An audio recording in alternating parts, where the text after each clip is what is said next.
एक बड़ी खबर, कांग्रेस नेता पृथ्वीराज चौहान के ऑपरेशन सिंदूर वाले बयान पर सियासत गर्मा गई। उन्होंने कहा कि पहले दिन हमें पीछे हटना पड़ा था, बीजेपी ने उनके बयान को पकड़ लिया, कांग्रेस पर हल्ला बोल दिया।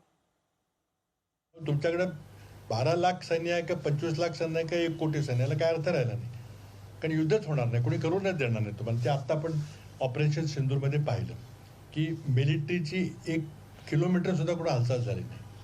ते 2-3 दिवस झालं ते फक्त हवाई युद्ध झालं, मिसाईल युद्ध झालं, आता पुढची युद्ध तशीच होणार आहेत। मग आपल्याला 12 लाख आर्मी ठेवायची काय गरज आहे का? मग त्यांच्याकडे दुसरं काहीतरी काम करून घेऊ आपण। पहिल्या दिवशी आपला संपूर्ण पराभव झाला। 7 तारखेला जे हवाई युद्ध अर्ध्या तासात झालं त्यामध्ये आपला टोटल पराभव झाला, हे कोणी मान्य करो अगर न करो। आणि त्यामुळे त्या दिवशी भारताची जी विमानं पडली त्या दिवशी सगळा भारताचा एअरफोर्स हा ग्राउंड झाला, त्यानंतर एकही विमान उडलं नाही। पण कुठेही विमान उडलं की पाकिस्तानचं तुमचं विमान ग्वाल्हेर असेल किंवा भटिंडा असेल किंवा सिरसा असेल तिथं वाढायची शक्यता असल्यामुळं आपलं कंप्लीट एअरफोर्स ग्राउंड झालं। चौहान ने विवाद के बाद आज तक से खास बातचीत में अपनी सफाई भी दी। ऑपरेशन सिंदूर के बारे में सारा कुछ सच सामने नहीं आया है, जिसका कारण पॉलिटिकल लीडरशिप नहीं चाहती थी। अब जैसे पहले दिन 7 तारीख को जब लड़ाई हुई रात को, तब ये माना गया कि भाई लड़ाई है, उसमें नुकसान होता रहता है।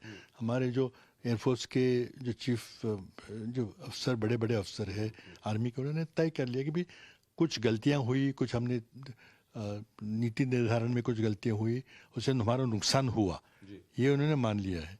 अब नुकसान क्या हुआ स्पेसिफिकली वो नहीं बता रहे, इसलिए भारत की क्रेडिबिलिटी काफ़ी गिर गई है कि जब सब दुनिया के लोगों को पता है क्या हुआ, आप लेकिन छुपा रहे हो फैक्ट्स, तो क्यों छुपा रहे हो?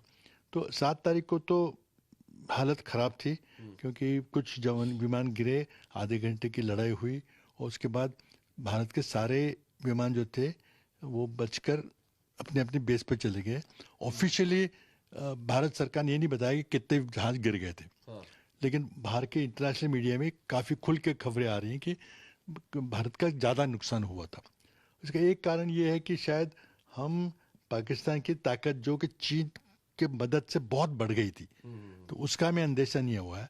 इसके कारण ये था कि जैसे कोई हवाई जहाज़ हमारा उड़ान भरता है तो 1 सेकंड के अंदर चीन को पता चल जाता है और चीन पाकिस्तान को बता देता है, और इसके लिए सरप्राइज एलिमेंट जो होता है वो नहीं था और इससे हमारा काफ़ी नुकसान हुआ। लेकिन जब 10 तारीख की लड़ाई हुई तब वो सब हमने सुधार लिया, उसमें एयरफोर्स का कोई रोल नहीं रखा और सारे आर्मी के ग्राउंड बेस्ड वेपन से हमने सब अटैक किया और बहुत अच्छा सक्सेसफुल अटैक किया। फिर सवाल ये होता है कि अगर हमने पाकिस्तान का डिफेंस का इंफ्रास्ट्रक्चर हम तोड़ रहे थे पूरा, तो रोका किसने? फिर सीज फायर क्यों हुई? सीज फायर मानने का क्या कारण था? क्यों एक आध दिन और रुक जाते? तो डोनाल्ड ट्रंप कह रहे हैं कि हमारे वजह से। हाँ, तो ये साफ है, तो लेकिन हमारे प्रधानमंत्री नहीं मान रहे।